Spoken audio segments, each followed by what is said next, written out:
Sí, porque no es común. No es común. No. Abogado y confianza genera, ¿no? Como Es una como, contradicción. digo, No es maridan. Es como inteligencia, no sé, no, inteligencia militar, ponele, ¿no? Como que es raro, ¿no? Bueno, te trajimos el cafecito Sí, para bien. que... Claro. Facturas, todo. Facturas. Esto hoy porque cumpleaños Alejandro. Qué grande. Está muy bien. Grande. Sí, sí. Alejandro. Gracias Ya por lo dijo, estar. ya lo dijo Lady Gaga, ¿no? Debe ser. Alejandro. Alejandro. Bueno, lo felicitaron por venir a trabajar en su día de cumpleaños. Después le voy a preguntar al doctor si eso no es lo habitual, Claro. como Pará, nadie. ¿no hay un día por cumpleaños? La verdad que no, ¿eh? No. Todavía no hemos sido tan creativos en los convenios No. colectivos para poner esa figura. Tendríamos no que estaría aplicarlo. mal, ¿eh? Pero Tenemos que aplicarlo. el día femenino no existe más, ponele. No existe más. Eso existía en su momento, Claro. ahora en general no existe más. Sigue Es doliendo más, igual, ¿eh? con este tema de la igualdad de género también es algo que, ¿no?, empezó también a pensarse un poco en este tipo de licencias especiales que había. Claro, ahora lo que sí, una cosa que sí se ganó es que hay más licencia para el papá, que eso le saca, Exacto. digamos, carga a la madre, ¿no? Exacto, porque había una presunción de que el cuidado del niño era exclusividad Claro, de la femenino. madre o femenino, entonces que esto implicaba que tenía todas las licencias y el padre no las tenía.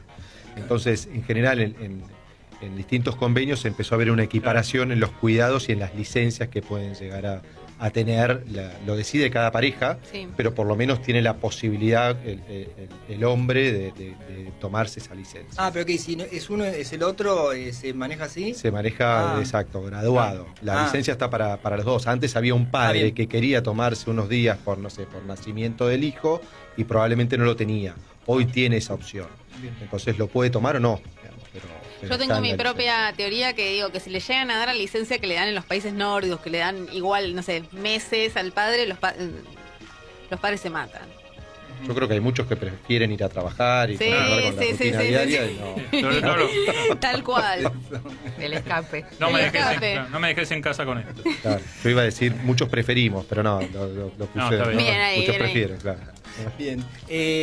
Diego, con los tiempos que corren, bueno, hoy quizás eligen a Trump, que viene con ideas de liberalizar un montón de aspectos que tienen que ver con lo laboral. No solo viene con una cuestión de aranceles, pero eso ya es más para la política económica, pero también de liberalizar las fuerzas laborales y qué sé yo.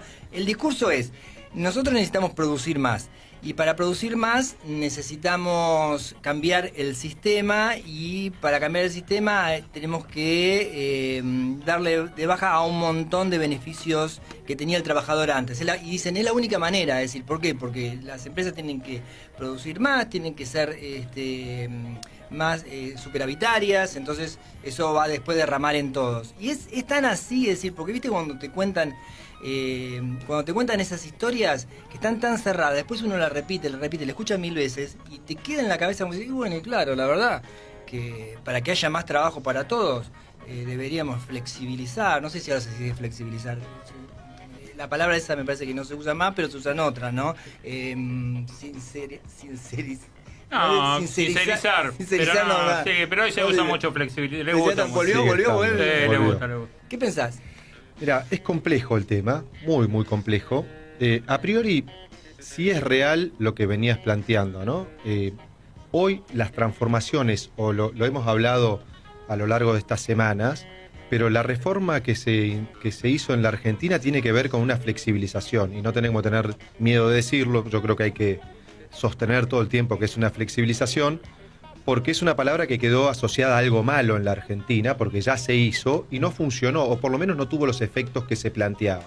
En su momento, flexibilizar las normas laborales eran la solución para generar más empleo, para simplificarlo. ¿Pero Y la funcionó verdad es que eso cuando lo hicieron? no funcionó. No. Para nada. Al revés, lo que empezó a pasar es que había desempleos más bajos, y luego de la flexibilización, la tasa de desempleo fue mayor en la Argentina, que llegó casi al 22-23%, con lo cual, por lo menos, lo que quedó claro es que no era la salida o la solución para generar empleo en la Argentina. Sí, además, Diego, fue la puerta de la precarización, del trabajo no registrado. Exactamente. Entonces, ahora, también, y acá yo estoy formateado, soy un abogado laboralista con todo eso que hoy implica, ¿no? Pareciera que ser abogado laboralista es una mala palabra también. Recordemos que hace poco en un programa el fin de semana de televisión hubo algún comunicador que planteó en abogados laboralistas, que son muy buenos, que son constructores de doctrina, muchos de los cuales yo los conozco, son profesores universitarios, los tildaron de adoctrinadores y que generan el problema de la Argentina de la falta de empleo, y dieron nombre y apellido de 4 o 5 abogados laboralistas, que la verdad que una barbaridad lo que se llegó a establecer, ¿no? Hubo, por suerte, desde el lado de la universidad, de distintos lugares, defensas de estos abogados, pero una de las cuestiones que ponían eran que eran abogados de alguna central de trabajadores o de algún sindicato. Bueno, como hay abogados laboralistas de parte de las empresas. Por supuesto, pero veamos, el argumento ya de por sí era como muy raro, Claro. ¿no? Entonces fue como un escrache, ¿no? Fue como un escrache, diciendo estos son los culpables de que la Argentina tenga o desempleo o esta tendencia a proteger el empleo que nos genera todas estas consecuencias negativas. Y la verdad es, como decías recién, Daniel, es una mirada simplista, ¿no? No funciona, no es así, o ya quedó comprobado en la Argentina que no funciona de esta manera. Ahora, también, y creo que ahí es parte de lo que tenemos que revisar, es real que en la Argentina durante todos estos años, por lo menos los últimos 30 años, no hemos logrado en ningún momento, con protección o sin protección, generar una mejora en el empleo registrado. Claro. Esto es real. Digamos, hoy tenemos, incluso en los momentos de menor desempleo en Argentina, hemos llegado a tener tasas del 47, 48 de informalidad laboral. Hoy estamos en el 52. Lo cierto es que cuando incluso tuvimos buenos ciclos económicos, la informalidad no ha cesado. Entonces acá hay algo que tenemos que revisar. Ahí yo te hago una mención, porque en realidad, para mí, cuando mejoró la economía, bueno, yo históricamente digo que la reforma, más que el tema laboral, son los modelos económicos que vos elegís. Porque la verdad que venimos de 10 años más o menos en donde no hubo una reactivación en la economía. La última reactivación, entre comillas, fue en el gobierno de Cristina. Después ya te empezás a deteriorar. Sí. Tenés Macri, tenés Alberto Fernández, pandemia de por medio, Alberto y Cristina. Alberto y Cristina, sí. Sí, es real. De hecho, cuando hubo un proceso de recuperación económica que se puede plantear a partir del 2003, por ahí hasta el 2009, 2010, después hubo otra vez un retroceso. Lo que sí ha quedado claro, es verdad que hubo una recuperación de la informalidad, pero nunca fue significativa. No, siempre fue de 5 puntos, 6, tenés pero... como un techo del 30 que no se rompe. Exactamente, un 35 fue el piso mínimo, entre el 35 y el 50 y pico. Va a decir, bueno, por ahí 15 puntos, Claro. sí, pero siempre hay, tomando Sí, ese una 30 no se puede cuestión, romper. no lo podemos romper. Entonces, ahí creo que eso es lo que nos obliga a nosotros a tratar de repensar, y si lo atamos también con esto que hablábamos al principio cuando nos conocimos, que hablábamos de la inteligencia artificial, de cómo impacta en la menor cantidad de trabajo, yo creo que estamos obligados a por lo menos empezar a revisar de distintos aspectos cuáles son las reformas que necesitamos para tratar de generar empleo de verdad y empleo registrado. Eso creo que estamos obligados a pensar. Claro, porque vos decís, la flexibilización como se plantea ya se probó que no sirve. Y entonces, ¿qué habría que hacer? Porque algo hay que hacer. Ahí yo lo vengo a compartir, yo no tengo la respuesta, si no sería muy fácil. Yo creo que las respuestas fáciles acá no están, pero sí por lo menos tenemos que pensarlo. Lo que pasó ahora con la reforma es, se atacó un aspecto. Dicen, bueno, lo que tratan de hacer con esta reforma laboral es bajar los costos de las indemnizaciones. O sea, no hay multas, se ampliaron los periodos de prueba, se generaron el tema de mecanismos para no registrar al trabajador y que esto no impacte. O sea, básicamente se dice el problema, o lo que se entendió es, el problema por lo cual un empleador no contrata a un trabajador es las indemnizaciones son caras en la Argentina. Entonces se eliminaron todas aquellas cosas que pudieran encarecer. Esto es lo que se tomó básicamente ahora. Sin embargo, digamos, pareciera que no hay una recuperación muy amplia ahora del empleo. Yo creo que hay que empezar a analizar otras cosas. Para mí la mirada es equivocada, absolutamente equivocada, y lo hemos venido hablando. Pero a mí hay algo que me preocupa fundamentalmente que tiene que ver con el costo del empleo.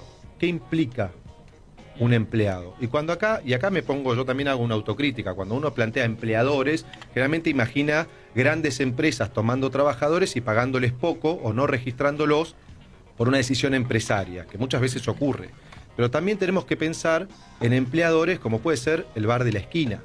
El bar de la esquina, que tiene probablemente un bachero, lo veíamos recién, yo me tomé un cafecito recién en el bar. Hiciste la cuenta. Hice la cuenta, en un bar muy chiquitito, de poquitas mesas, Sí. vi 6 trabajando.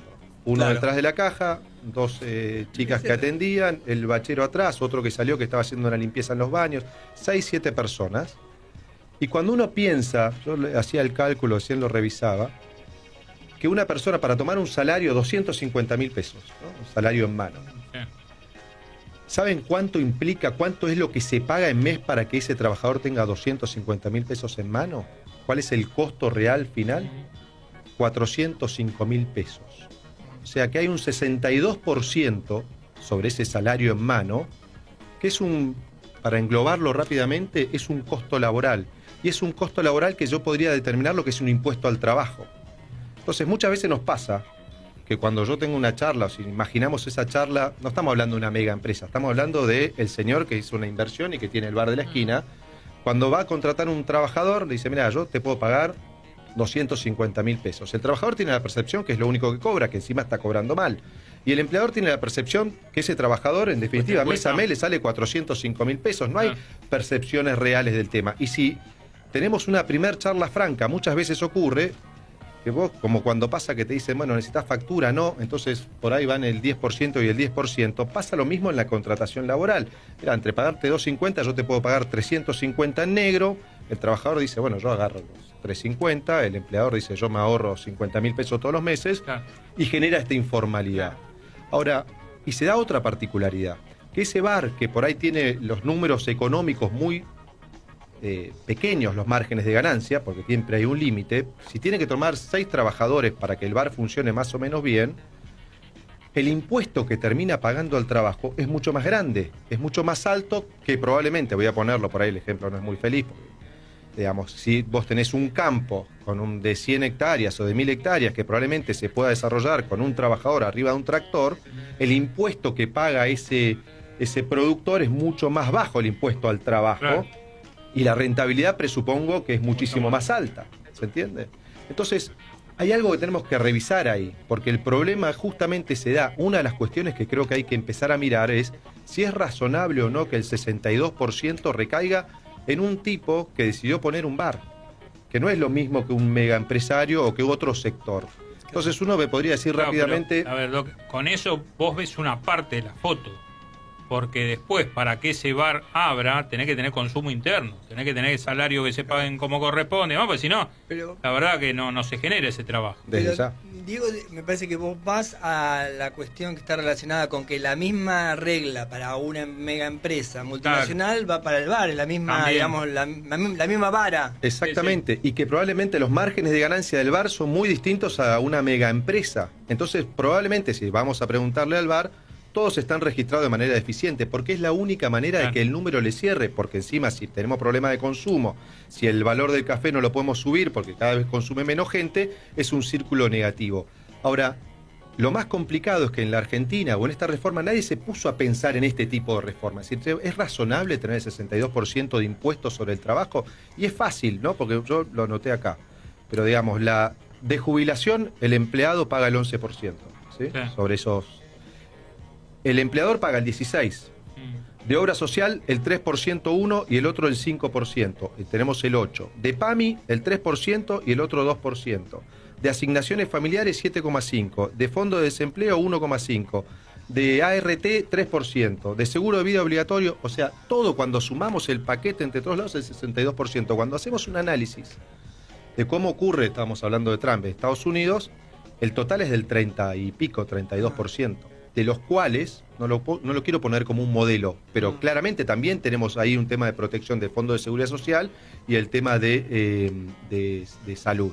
Lo mismo ocurre en países europeos, analizábamos en Portugal, también está alrededor del 30 o 40%. Nosotros acá estamos por encima de estos valores. Pero acá digo, no tenés el otro tema, es que esto lo tenés que poner en el marco de una reforma tributaria, impositiva, general, para que te compense esa pérdida de recaudación, porque si no, ¿cómo lo haces? Exactamente, porque la primer mirada más fácil es decir, bueno, este quiere venir a sacarle la protección. Dice, bueno, no quiere pagar jubilaciones, no quiere poner desempleo. No, lo que yo digo es que hay que tratar de... La protección está. Claramente uno podría analizar también por qué otros países pueden financiar el sistema con menos aportes de los dos lados. Evidentemente hay un problema del manejo de los fondos. Esto es como cuando decimos, bueno, si todos ponemos un peso en la Argentina, estoy seguro que vamos a garantizar esto, o que vamos a garantizar tal bienestar, y seguramente varios dicen, bueno, yo pongo el peso, no tengo problema, pero depende de quién lo administre, ¿no? Entonces también tenemos que tratar de lograr una eficiencia en la administración de los recursos. Pero independientemente de eso... Sí, te hago una pregunta. Todo esto que vos dijiste, siempre queda en el ámbito del trabajo, como se dice en el Ministerio de Trabajo. ¿Por qué no se trabaja la reforma entonces de manera integral con otras áreas que también puedan llegar a absorber algún tipo de carga? Para mí pasa por ahí. Uno tendría que estar pensando una reforma integral, de verdad, que tiene que ver con lo tributario, porque uno podría financiar el modelo, el sistema igual de jubilaciones con rentas generales o con otro tipo de impuestos. Lo que digo es, en la Argentina, el hecho objetivo de trabajar de un tipo que va a trabajar pone la carga en el sector empleador y en esa persona que trabaja, que muchas veces, recordemos, puede ser el mecánico de un taller, digamos, que también tiene, que no está preparado para toda esta carga. Sobre eso se pone el hecho objetivo, va toda la carga impositiva. Tendríamos que cambiar ese sistema, animarlos a pensar otro mecanismo y otra forma de financiar el sistema de protección. Eso probablemente generaría algo de dinamismo en el tema de la contratación de trabajadores, o por lo menos plantearlo entre empresas grandes, empresas pequeñas, por actividad, por nivel de recursos. Acá llegas a hablar de distribución y igual se te arma un poquito una bataola. Y bueno, pero es así. Pero hay que charlarlo de verdad. Termina repercutiendo, obviamente, esto laboral también en lo previsional, ¿no? En lo que son las jubilaciones y después sin trabajo registrado, ¿cómo haces para mantener, ¿no? En un mundo en donde también la expectativa de vida crece, se aumenta. Sí. Además de otra cosa, la relación de fuerza, volviendo a esto, es por qué tenés que atender la situación del bar, por darle ejemplo, es porque las grandes empresas tienen otro respaldo, tienen otras posibilidades. Por supuesto. Y otra posibilidad de evadir incluso. Lo último, relacionado con, vos decías que hay que ser imaginativos y pensar nuevas posibilidades. Vos por lo que ves, si ves a la gente que representa, digamos, o que está en estos temas en el gobierno, ¿los tenés identificados? ¿Qué tendencia tienen? ¿Viste? Porque es medio un rejunte este gobierno en el sentido que cuando arrancaron no tenían sus propios cuadros. Entonces, los que están ahora a cargo de todas estas áreas que tienen que ver en particular con el derecho laboral, ¿quiénes son? ¿Qué tendencia tienen? ¿Tenés idea o por ahí...? No, yo lo que veo sin conocerlos específicamente, sí creo que no tienen la mirada esta de algo integral. Hicieron una mirada muy simplista. Dijeron, no, el problema ¿cuál es? ¿Cuál es el problema? No, las indemnizaciones, vamos, eliminemos las multas. Claro. Bueno, hagamos que no haya registración. No hicieron un análisis, y al revés, y venden hacia afuera como que hicieron la transformación más grande o la reforma laboral más grande de la Argentina de los últimos años. Y la verdad es que no sirve para nada o no va a servir para nada. Y me quedo con algo que decía Analía también, el tema de las jubilaciones. Porque encima hay un esfuerzo grande. Si uno se pone a pensar en esto del 62%, aparte lo pone el empleado mismo, diciendo yo admito ganar menos, pero pongo, en este ejemplo de los 250.000 pesos, 50.000 pesos los pone él todos los meses, claro. 100.000 los pone el empleador. Pero encima, si vos me decís, yo estoy dispuesto a poner esos 50.000 pesos todos los meses, pero cuando me jubilo tengo una jubilación digna. En realidad, cuando te jubilas, encima tenés una jubilación que es indigna. Y cuando tenés el fondo de desempleo que también se aporta, el fondo de desempleo son de 8 meses, alrededor de 100.000 pesos, tampoco te sirve. Entonces las asignaciones familiares son bajas. Es como que yo aporto pensando que voy a tener algo que en definitiva no tengo. Eso también genera una contradicción muy grande que nos lleva a estos niveles de informalidad. Fantástico. Bueno, muchas gracias, Diego. Gracias, Daniel. Nos vemos a encontrar la semana que viene.